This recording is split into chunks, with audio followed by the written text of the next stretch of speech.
Hi hello everyone, ಎಲ್ರಿಗೂ ನಮಸ್ಕಾರ. ಜ್ಞಾನ ಭಂಡಾರ ಯೂಟ್ಯೂಬ್ ಚಾನಲ್ಗೆ ನಿಮ್ಮೆಲ್ಲರಿಗೂ ಸ್ವಾಗತ.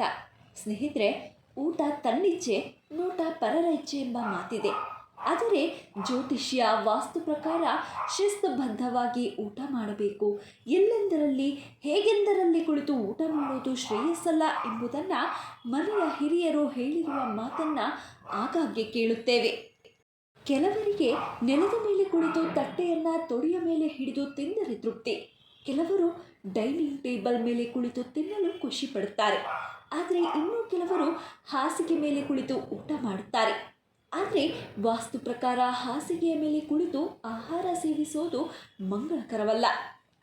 ಬಾಲ್ಯದಿಂದಲೂ ಇಲ್ಲಿಯವರೆಗೆ ಹಾಸಿಗೆಯ ಮೇಲೆ ಕುಳಿತು ಆಹಾರ ಸೇವಿಸಿದಾಗ ಅಜ್ಜಿಯರು ಹಾಸಿಗೆಯ ಮೇಲೆ ಕುಳಿತು ಊಟ ಮಾಡಬಾರದು ಎಂದು ಗದರುವುದನ್ನು ಕೇಳಿರುತ್ತೀರಿ. ಹಾಗಿದ್ರೆ ಹಾಸಿಗೆ ಮೇಲೆ ಕುಳಿತು ಊಟ ಯಾಕೆ ಮಾಡಬಾರ್ದು? ಊಟ ಮಾಡಿದ್ರೆ ಏನಾಗುತ್ತೆ? ಈ ಪದ್ಧತಿಯನ್ನು ನಾವು ರೂಢಿಸಿಕೊಂಡರೆ ಆರೋಗ್ಯದ ಮೇಲೆ ಬೀರುವ ಪರಿಣಾಮಗಳ ಬಗ್ಗೆ ವೈದ್ಯಕೀಯ ಶಾಸ್ತ್ರ ಏನು ಹೇಳುತ್ತೆ ಅನ್ನೋದರ ಬಗ್ಗೆ ಕಂಪ್ಲೀಟಾಗಿ ತಿಳಿದುಕೊಳ್ಳೋಣ. ಆದರೆ ಅದಕ್ಕೂ ಮುನ್ನ ಜ್ಞಾನ ಭಂಡಾರಕ್ಕೆ ನಿಮ್ಮ ಬೆಂಬಲವಿರಲಿ. ಹೌದು, ಹಾಸಿಗೆಯ ಮೇಲೆ ಕುಳಿತು ಊಟ ಮಾಡುವಾಗ ನಮ್ಮ ದೇಹ ನೇರವಾಗಿರುವುದಿಲ್ಲ. ಇದರಿಂದ ಹೊಟ್ಟೆಯ ಮೇಲೆ ಒತ್ತಡ ಉಂಟಾಗಿ ಜೀರ್ಣಕ್ರಿಯೆ ಸರಿಯಾಗಿ ಆಗುವುದಿಲ್ಲ. ಸರಿಯಾಗಿ ಜೀರ್ಣವಾಗದ ಆಹಾರವು ದೇಹದಲ್ಲಿ ಕೊಬ್ಬಿನ ರೂಪದಲ್ಲಿ ಸಂಗ್ರಹವಾಗಬಹುದು. ಇದು ಬೊಜ್ಜಿಗೆ ಕಾರಣವಾಗಬಹುದು. ಹಾಸಿಗೆ ಮೃದುವಾಗಿರುವುದರಿಂದ ಸರಿಯಾದ ಭಂಗಿಯಲ್ಲಿ ಕುಳಿತುಕೊಳ್ಳಲು ಸಾಧ್ಯವಾಗುವುದಿಲ್ಲ. ಇದರಿಂದ ಬೆನ್ನು ನೋವು ಬರುವ ಸಾಧ್ಯತೆ ಹೆಚ್ಚು. ಊಟ ಮಾಡುವಾಗ ಅನ್ನದ ಕಣಗಳು, ಎಣ್ಣೆ ಅಥವಾ ಇತರ ಆಹಾರ ಪದಾರ್ಥಗಳು ಹಾಸಿಗೆಗೆ ಬೀಳಬಹುದು. ಇದು ಹಾಸಿಗೆಯನ್ನು ಕೊಳಕು ಮಾಡುವುದಲ್ಲದೆ ಕ್ರಿಮಿ ಕೀಟಾಣುಗಳು ಬೆಳೆಯಲು ಕಾರಣವಾಗಬಹುದು.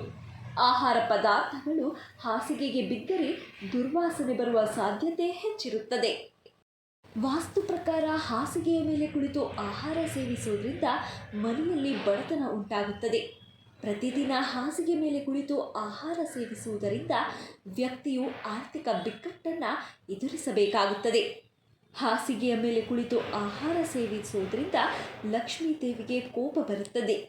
ಹಾಸಿಗೆಯ ಮೇಲೆ ಕುಳಿತು ಊಟ ಮಾಡುವುದರಿಂದ ಮನೆಯಲ್ಲಿ ನಕಾರಾತ್ಮಕ ಶಕ್ತಿ ಹರಡುತ್ತದೆ.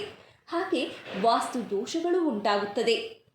ಹಾಸಿಗೆಯ ಮೇಲೆ ಕುಳಿತು ಆಹಾರ ಸೇವಿಸುವುದರಿಂದ ರಾಹುವಿಗೆ ಅಶುಭ ಫಲ ನೀಡುತ್ತದೆ. ಮನೆಯಲ್ಲಿ ಅಶಾಂತಿ ಉಂಟಾಗುತ್ತದೆ. ಈ ರೀತಿ ಮಾಡುವುದರಿಂದ ತಾಯಿ ಅನ್ನಪೂರ್ಣೆ ಕೋಪಗೊಳ್ಳಬಹುದು. ಹಾಸಿಗೆಯ ಮೇಲೆ ತಿನ್ನುವುದು ಆಹಾರಕ್ಕೆ ಮಾಡುವ ಅವಮಾನವೆಂದು ಪರಿಗಣಿಸಲಾಗುತ್ತದೆ.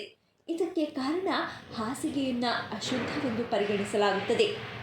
ಹಾಸಿಗೆಯ ಮೇಲೆ ಆಹಾರವನ್ನು ತಿನ್ನುವುದು ಖಂಡಿತವಾಗಿಯೂ ಲಕ್ಷ್ಮೀ ದೇವಿಯನ್ನು ಅಸಮಾಧಾನಗೊಳಿಸುತ್ತದೆಂದು ಪರಿಗಣಿಸಲಾಗಿದೆ.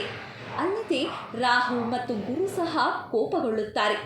ಜ್ಯೋತಿಷ್ಯದಲ್ಲಿ ತಾಯಿ ಲಕ್ಷ್ಮಿ, ರಾಹು ಮತ್ತು ಗುರುವಿನ ಪ್ರಮುಖ ಪಾತ್ರವನ್ನು ಸಂತೋಷ ಮತ್ತು ಅದೃಷ್ಟಕ್ಕಾಗಿ ಹೇಳಲಾಗಿದೆ. ಈ ಕೆಟ್ಟ ಅಭ್ಯಾಸಗಳಿಂದ ಈ ಮೂರುವರು ಕೋಪಗೊಂಡರೆ ಜೀವನದಲ್ಲಿ ಸಂತೋಷ, ಸಮೃದ್ಧಿ ಮತ್ತು ಹಣದ ಕೊರತೆ ಉಂಟಾಗುತ್ತದೆ. ಹಾಸಿಗೆ ಮೇಲೆ ಕುಳಿತು ತಿನ್ನುವುದರಿಂದ ಮನೆಯಲ್ಲಿ ವಿವರಿಸಲಾಗದ ಶಾಂತಿಯ ನಷ್ಟವಾಗುತ್ತದೆ, ನೆಮ್ಮದಿ ಹಾಳಾಗುತ್ತದೆ. ಆದ್ದರಿಂದ ಈ ಅಭ್ಯಾಸವನ್ನು ಬದಲಾಯಿಸಿಕೊಳ್ಳಿ.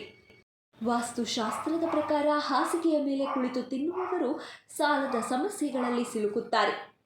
ಹಾಸಿಗೆಯಲ್ಲಿ ಕುಳಿತು ಊಟ ಮಾಡುವವರಿಗೆ ನಿದ್ದೆ ಬರುವುದಿಲ್ಲ. ಅನೇಕ ಬಾರಿ ಆಹಾರದ ವಾಸನೆಯು ಜಿರಳೆಗಳನ್ನು ಹಾಸಿಗೆಗೆ ಆಕರ್ಷಿಸುತ್ತದೆ. ಇದರಿಂದ ಆರೋಗ್ಯಕ್ಕೂ ಕೂಡ ಸಮಸ್ಯೆ ಎದುರಾಗಬಹುದು. ನೆಲದ ಮೇಲೆ ಅಥವಾ ಚಾಪೆಯ ಮೇಲೆ ಕುಳಿತು ಊಟ ಮಾಡೋದು ನಮ್ಮ ಸಂಸ್ಕೃತಿಯಲ್ಲಿ ಒಂದು ರೀತಿಯ ಗೌರವವನ್ನು ಸೂಚಿಸುತ್ತದೆ. ಹಾಸಿಗೆಯನ್ನು ವಿಶ್ರಾಂತಿಗಾಗಿ ಬಳಸೋದ್ರಿಂದ ಅದರ ಮೇಲೆ ಕುಳಿತು ಊಟ ಮಾಡೋದು ಅಷ್ಟೊಂದು ಸರಿ ಅನಿಸೋದಿಲ್ಲ. ಊಟಕ್ಕೆ ಒಂದು ನಿರ್ದಿಷ್ಟ ಸ್ಥಳವಿರಬೇಕೆಂಬುದು ಶಿಸ್ತಿನ ಸಂಕೇತ. ಹಾಸಿಗೆಯ ಮೇಲೆ ಊಟ ಮಾಡೋದ್ರಿಂದ ಆ ಶಿಸ್ತು ತಪ್ಪಬಹುದು. ಹಾಗಾಗಿ ಹಾಸಿಗೆಯ ಮೇಲೆ ಕುಳಿತು ಊಟ ಮಾಡುವುದನ್ನು ತಪ್ಪಿಸೋದು ಉತ್ತಮ. ಇದು ಆರೋಗ್ಯ, ಸ್ವಚ್ಛತೆ ಮತ್ತು ನಮ್ಮ ಸಂಸ್ಕೃತಿಯ ದೃಷ್ಟಿಯಿಂದಲೂ ಒಳ್ಳೆಯದು ಅಂತ ಹೇಳ್ತಾ ಇವತ್ತಿನ ಈ ವಿಡಿಯೋನ ಇಲ್ಲಿಗೆ ಎಂಡ್ ಮಾಡ್ತಾ ಇದ್ದೀನಿ. ಈ ಮಾಹಿತಿ ತಮ್ಮೆಲ್ಲರಿಗೂ ಇಷ್ಟವಾಗಿದ್ದಲ್ಲಿ ದಯವಿಟ್ಟು ಈ ವಿಡಿಯೋನ ಲೈಕ್ ಮಾಡಿ, ಶೇರ್ ಮಾಡಿ. ಹಾಗೆ ಮತ್ತಷ್ಟು ಇಂಟ್ರೆಸ್ಟಿಂಗ್ ವಿಡಿಯೋಸ್ಗಳಿಗಾಗಿ ನಮ್ಮ ಚಾನಲನ್ನು ಸಬ್ಸ್ಕ್ರೈಬ್ ಆಗಿ ಪಕ್ಕದಲ್ಲಿ ಕಾಣುವ ಬೆಲ್ ಐಕಾನ್ನ ಕ್ಲಿಕ್ ಮಾಡಿ ಅಂತ ಹೇಳ್ತಾ once again thank you guys. Take care. Bye.